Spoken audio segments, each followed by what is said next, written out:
Bom dia, bom dia, bom dia. Que a graça, que a paz, que a misericórdia do nosso Senhor Deus Todo-Poderoso seja sobre vossos corações nesta manhã.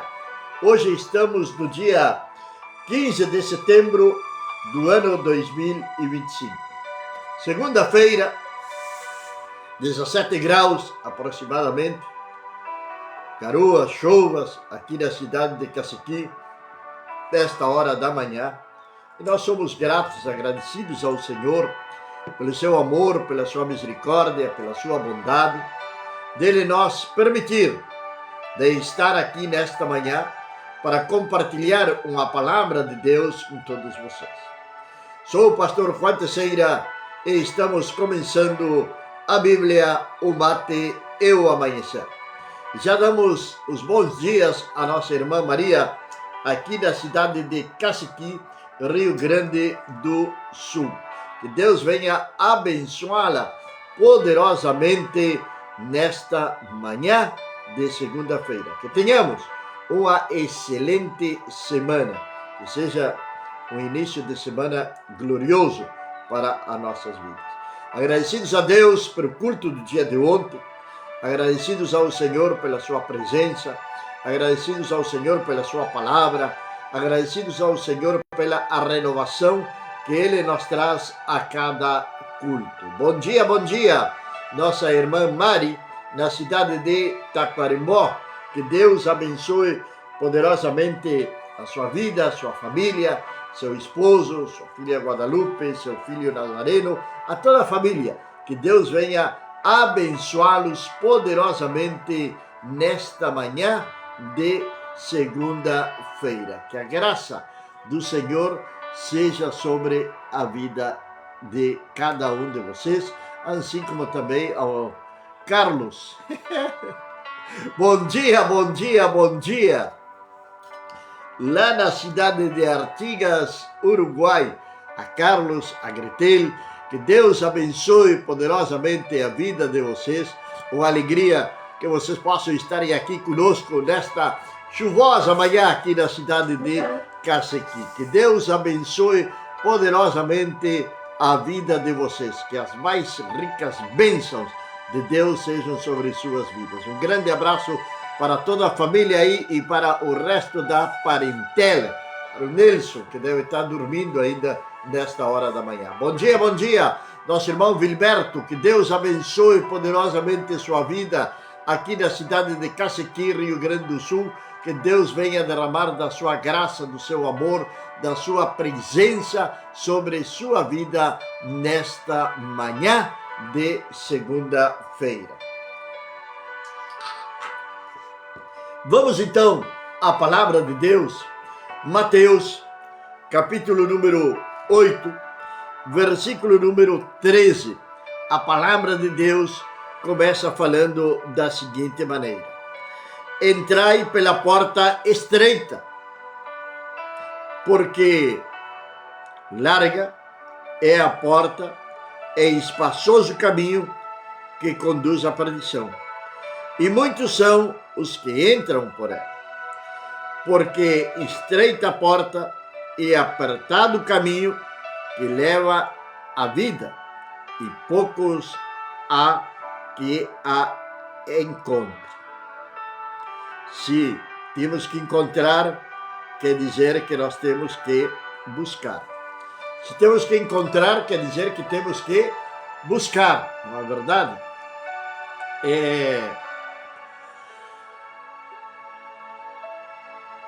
A palavra de Deus está nos dizendo isto. Bom dia, nosso irmão César, aqui na cidade de Cacequi. Que Deus abençoe poderosamente a sua vida nesta manhã de segunda-feira. Que Deus venha derramar da sua graça, do seu amor sobre sua casa, sobre a sua família. Estão me chorando os olhos. Então, meus amados, estreita é a porta, espaçoso é o caminho. Aí temos uma contradição. A palavra de Deus está nos recomendando, está nos dizendo que nós devemos de entrar pela porta estreita. Porque esta porta estreita é a que vai nos levar à vida eterna. Esta porta estreita é a que vai nos levar à vida eterna. Esta porta estreita é a que vai nos proporcionar a vida abundante que Jesus promete lá em João capítulo 10, versículo número 10, onde diz que ele veio para que nós tenhamos vida e vida em abundância. Então já temos uma promessa do Senhor. A porta estreita é a porta que nos leva ao céu. É a porta que nos leva à vida eterna. É a porta que faz com que nós venhamos nos transformar em filhos de Deus. Estamos falando muito sobre isto com diferentes pessoas. Às vezes pergunta para elas se consideram filhos de Deus.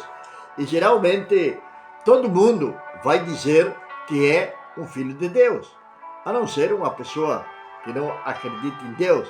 Mas todos se consideram filhos de Deus. Mas não é bem assim a história. Não é bem assim o que nos diz a palavra de Deus. A palavra de Deus diz que é necessário que nós nos transformemos em filhos de Deus. A palavra de Deus diz que nós temos que nascer de novo.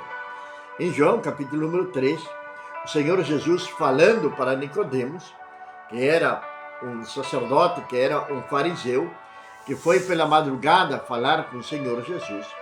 E ele queria saber justamente isto, acerca da porta estreita, o que diz respeito à vida eterna. Era o que este fariseu queria saber de Jesus. E Jesus, entre outras coisas, vai falar para ele que lhe é necessário nascer de novo. Quando Jesus fala para Nicodemos nascer de novo, vem dar como que um nó na mente e na cabeça dele. Como, Senhor, eu vou poder entrar novamente no ventre da minha mãe depois de já velho? Claro que é algo que raciocinando humanamente, é lógico que nós, esse nascimento físico, materno, nós não vamos poder voltar ao útero da nossa mãe. Mas sim, nós vamos ter a oportunidade de poder nascer da água e do Espírito. Quando nós recebemos a Jesus, que está lá em João também, capítulo 1, versículo número 12, a palavra de Deus está nos dizendo que todos aqueles quanto o receberam, Deus lhes deu a potestade de serem transformados em filhos de Deus.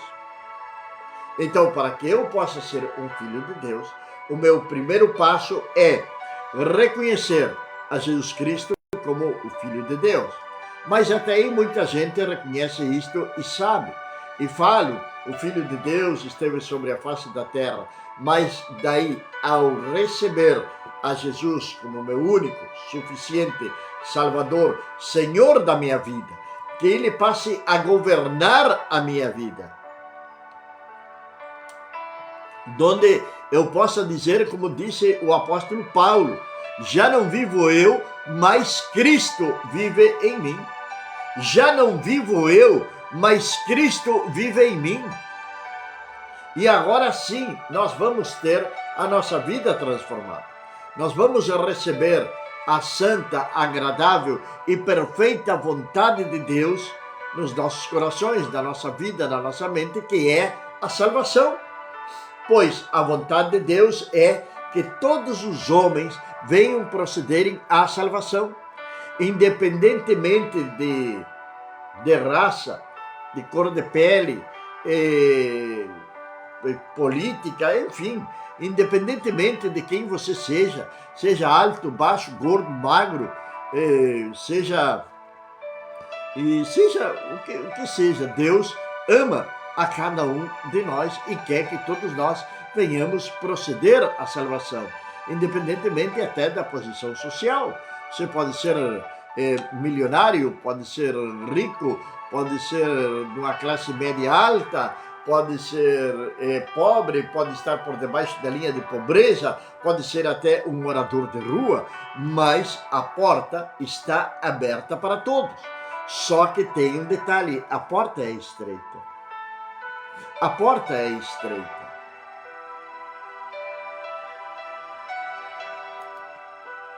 E pareceria ser que muitas vezes nós não gostamos dos lugares estreitos. Por que a porta é estreita? Porque ao passar por essa porta, nós vamos deixar toda essa bagagem que trazemos sobre nossos lombos. Sempre falo dessa mochila que nós trazemos sobre nossos lombos.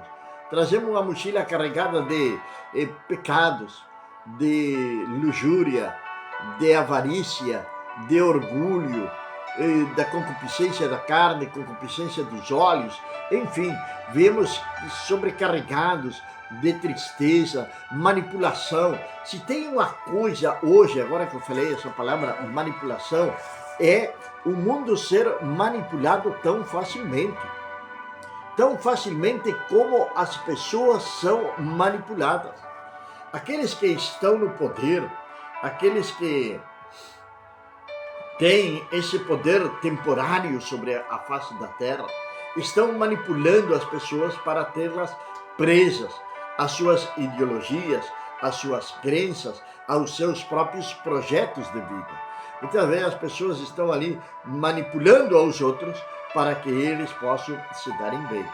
Então, aquela porta estreita, de tudo isso nós temos que nos livrar. A porta estreita vai nos libertar de tudo isto, até da manipulação, pois quando nós passar por aquela porta, a manipulação não vai passar junto conosco. Não vai passar. Não vai passar o pecado vai ficar para trás. Nós vamos parar de pecar? Não, seria muito hipócrita dizer para vocês nesta manhã que eu não peco, que todo aquele que recebe a Jesus Cristo não peca mais. A palavra de Deus vai nos falar que se algum de nós, lá em primeira epístola de João, que se algum de nós falar que não temos pecado, estamos sendo mentirosos e também estamos fazendo a Deus mentiroso. Agora, se algum de nós pecar, depois que nós nascer de novo, depois que nós entrar por essa porta estreita e estar no caminho que é a verdade e a vida, que nós estar transitando por esse caminho, nós temos a oportunidade de ir aos pés de Jesus, pois a palavra de Deus vai dizer também na epístola de João, que na primeira epístola de João, primeiro capítulo, vai dizer ali que se algum de nós comete pecados, nós temos um advogado que nos defende diante do poderoso juiz, que é o Senhor Deus Todo-Poderoso. E esse é Jesus Cristo. E quando eu falo que é Jesus Cristo, não estou falando que pode ser Maria, que pode ser João, que pode ser Pedro, que pode ser Antônio, não. Estou dizendo que é o nosso Senhor e Salvador Jesus Cristo, o que intercede por nós perante o Pai. Não tem outro nome dado aos homens no qual nós podemos ser salvos, a não ser no nome do nosso Senhor e Salvador Jesus Cristo. Então, quando nós recebemos a Jesus Cristo, nós deixamos de ser criaturas de Deus e passamos a ser filhos de Deus. Esse é o nascer de novo. Nós vamos ter uma renovação na nossa mente. Nossa mente vai ser totalmente renovada. Nossos pensamentos já não vão serem mais os pensamentos antigos. Pensamentos de fracasso, pensamentos de passar o outro para trás, pensamentos perversos, tudo isso vai ficar para trás. E nossa mente vai ser completamente renovada. E nós vamos começar uma nova vida em Cristo Jesus. Agora, pelo outro lado, a palavra de Deus está nos dizendo que tem uma porta estreita e tem uma porta larga. Porque é larga a porta e espaçoso o caminho que conduz à perdição. Por quê? O que eu tenho que fazer para perder a minha alma? Absolutamente nada. Continuar como está. Continuar como está, levando uma vida sem Deus. Mesmo que diga acreditar em Deus, mas Deus não é quem governa a sua vida. Mesmo que diga que acredita em Deus, mas você não conhece ao Deus ao qual você diz acreditar. Então, a minha pergunta é: você acredita no Deus da Bíblia? Você acredita no único e soberano Deus? Você acredita no Deus criador dos céus e da terra? Você acredita naquele Deus que enviou seu Filho ao mundo para que ninguém viesse perder-se? Aquele Deus que de tal maneira amou ao mundo que entregou o seu próprio Filho para que viesse morrer numa cruz por mim e por você? É esse o Deus que você acredita, mas ainda não entregou a sua vida para ele. Então não basta acreditar. Nós temos que doar, nós entregar para o Senhor para poder ser salvos. Isto é grátis, isto é pela graça de Deus. Algumas pessoas acreditam que, dizem, em primeiro lugar, que elas acreditam em Deus, que acreditam em Jesus, mas que vão irem para o céu pelas suas obras, porque são boas, porque são filantrópicos, porque sempre estão ajudando, porque sempre estão socorrendo, sempre estão ali. São pessoas boas, e é o correto, pessoas boas, mas pessoas boas não vão para o céu. Nem tampouco as ruins. As pessoas boas não vão para o céu se verdadeiramente não têm se convertido ao Senhor. E mais, a palavra de Deus é muito clara, quando a palavra de Deus nos diz lá em Efésios capítulo 2, verso número 8, que nós somos salvos pela a graça do Senhor. Isto não por obras, para que ninguém se glorie. Então alguns acreditam que vão para o céu pelas suas obras. Às vezes fico me perguntando para onde vão essas pessoas. A pessoa parte deste mundo, a pessoa vem a falecer e vemos mensagens, ouvimos pessoas trazendo palavras de consolo, pedindo que Deus a receba de braços abertos. Como Deus vai receber de braços abertos alguém que toda a vida foi inimigo dele? Alguém que desprezou o Filho de Deus. Alguém que desprezou a graça de Deus. Pois Deus nos deu da sua graça para que nós venhamos a ser salvos. Mas eu não quero ser salvo. Eu não quero a graça de Deus. Eu não quero receber a Jesus porque aquelas pessoas que estão lá na igreja são todas hipócritas, são piores do que eu. Quem te falou isso? Quem te disse isso? A não ser um espírito maligno que tenha colocado isso na tua mente. Claro que dentro da igreja de Cristo não tem ninguém perfeito. Absolutamente ninguém é perfeito. Nós vamos caminho à perfeição. Para nós alcançar a perfeição, tem uma dica na palavra de Deus, tem um ensinamento do nosso Senhor e Salvador Jesus Cristo, que para nós poder alcançar a perfeição, nós devemos de amar aos nossos inimigos. Bom dia, Eber, ali na cidade de Taquarembó, Uruguai, que Deus venha abençoá-lo poderosamente nesta manhã. Um grande abraço para toda a família, que Deus venha derramar da sua graça, do seu amor, da sua misericórdia sobre sua vida nesta segunda-feira. Amar aos nossos inimigos é um mandamento do Senhor. Agora, você ama os seus inimigos? Ama os seus inimigos? Essa é uma pergunta que nós devemos fazer. Agora, logicamente que é larga a porta que conduz à perdição. E a palavra de Deus vai dizer que são muitos os que entram por ela. Por quê? Porque é mais fácil. É mais fácil. Uma porta estreita, vão ter que entrar em dia 1. Vão ter que entrar em apertado. Vão ter que deixarem as mochilas do pecado. Vão ter que deixarem toda essa bagagem, esse peso que está sobre sua vida para poder entrar por a porta estreita. Agora, a porta que leva à perdição, não. Continue carregando sobre você tranquilamente a prostituição. Continue caminhando os vícios, a droga, o álcool, enfim. Continue carregando a idolatria. Continue carregando a avarícia. Continue carregando a vanagloria, continue carregando o orgulho, enfim, continue carregando tudo aquilo que você está carregando até estes momentos. Mas a palavra de Deus diz que vão caminho à perdição, até a avareza. Talvez as pessoas não querem deixarem a avareza. Agora, se você me perguntar, mas dentro da igreja de Cristo não existe esse tipo de pessoas? Existem, claro que sim. Existem pessoas que estão dentro da igreja, que estão ouvindo a palavra de Deus todos os dias e não têm transformado suas vidas. Elas não mudaram de vida. Elas não se despojaram, não se soltaram daquela mochila que nós estamos falando.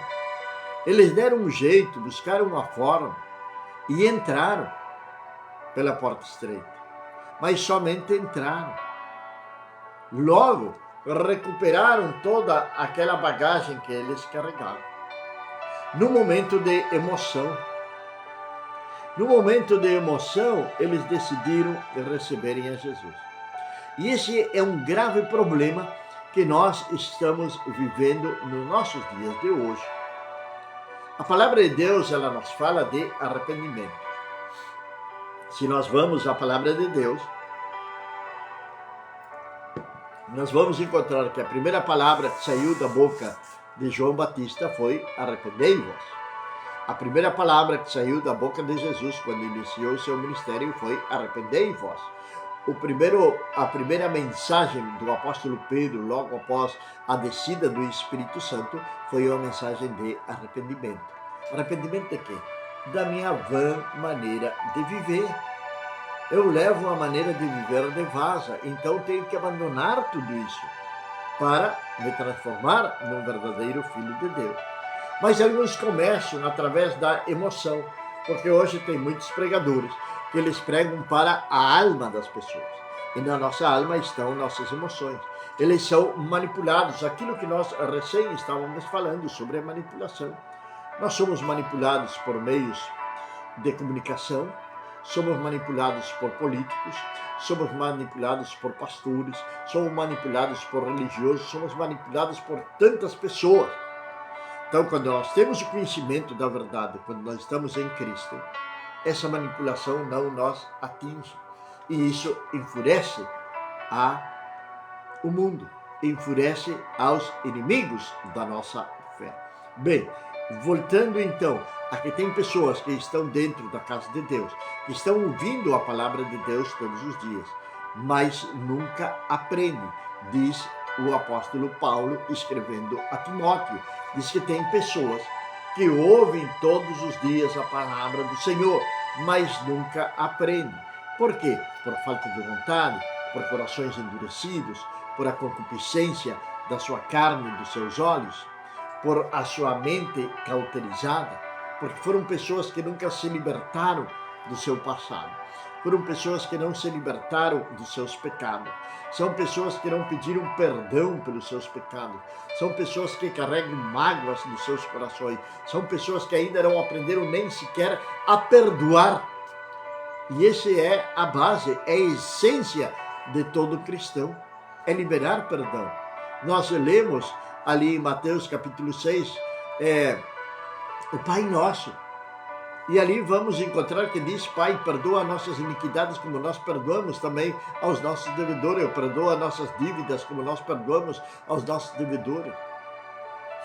E muitas vezes estamos lendo e estamos fazendo essa oração mentindo, porque não perdoamos aos nossos devedores.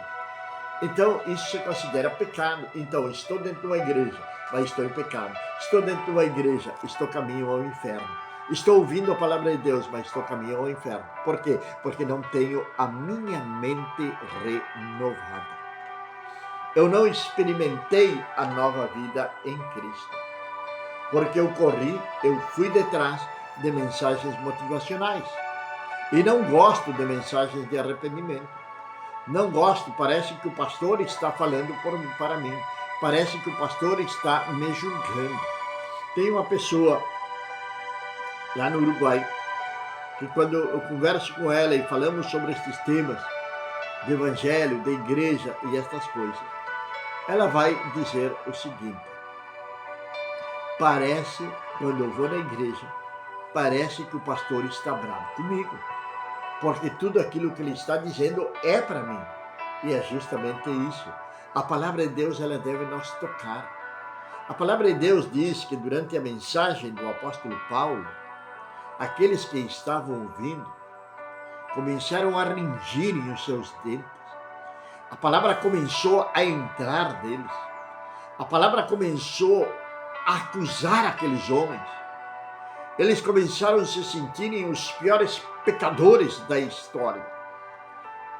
E a palavra de Deus vai dizer que aquele dia, 3.000 almas aceitaram ao Senhor. 3.000 almas se converteram ao Senhor. Entraram pela porta estreita. Entraram pela porta estreita. Essas 3.000 almas. Agora, viemos para os nossos dias de hoje e já estamos indo para o final. Veja bem, o Evangelho de Cristo, nestes dias, tem se transformado num evangelho de oportunidades e não no evangelho de salvação. Você pode dizer, mas tem oportunidade de ser salvo? Tá bem, mas tem se transformado num evangelho de oportunidades financeiras, materiais. As pessoas vão até a casa de Deus, dizer que vão buscarem uma bênção. São aquelas que somente pedem, me dá e me dá, mas não têm vida com Deus, não têm uma vida transformada, dão um péssimo testemunho de suas vidas. O lugar onde elas congregam, muitas vezes aquele lugar fica mal visto pela sociedade, porque o testemunho dessas pessoas está sendo péssimo. Mas existe, não podemos ser hipócritas disso, porque Jesus mesmo nos alertou dizendo que é para nós deixar crescer o joio junto com o trigo. Qual é o joio? O joio é aquele que sempre quer aparecer. O joio é aquele que quer estar ali à vista de todo mundo. O joio é aquele que quer pregar, aquele que quer louvar, aquele que quer ser um obreiro, aquele que quer ser isto, ele tem que ser visto dentro da igreja. O joio se esforça para ser visto. O joio se esforça para ser uma espécie de referência dentro da congregação. Se é o joio. Ele quer estar ali, mas seu testemunho é péssimo. Ele não tem vida com Deus. Então Jesus disse que devemos de deixar o joio crescer juntamente com o trigo. Então, no dia da colheita, o joio vai ser separado, vai ser levado para a fornalha e o trigo vai produzir o pão. Essa é a grande diferença. O trigo vai ser aproveitado, o trigo vai ser resgatado, o trigo vai ser livre do joio para sempre. Por quê? Porque nós acreditamos que um dia estaremos na presença do Senhor. A palavra de Deus em Hebreus nos diz o seguinte: está estabelecido ao homem, veja bem, está estabelecido ao homem que morra somente uma vez, e depois disto vem o juízo de Deus. Então eu devo pensar, como está a minha vida? Como eu vou enfrentar o juízo de Deus? O acusador, que será que ele vai nos acusar? O que será que ele vai dizer ao nosso respeito? O que ele vai nos acusar? O que ele vai falar no que diz respeito às nossas vidas?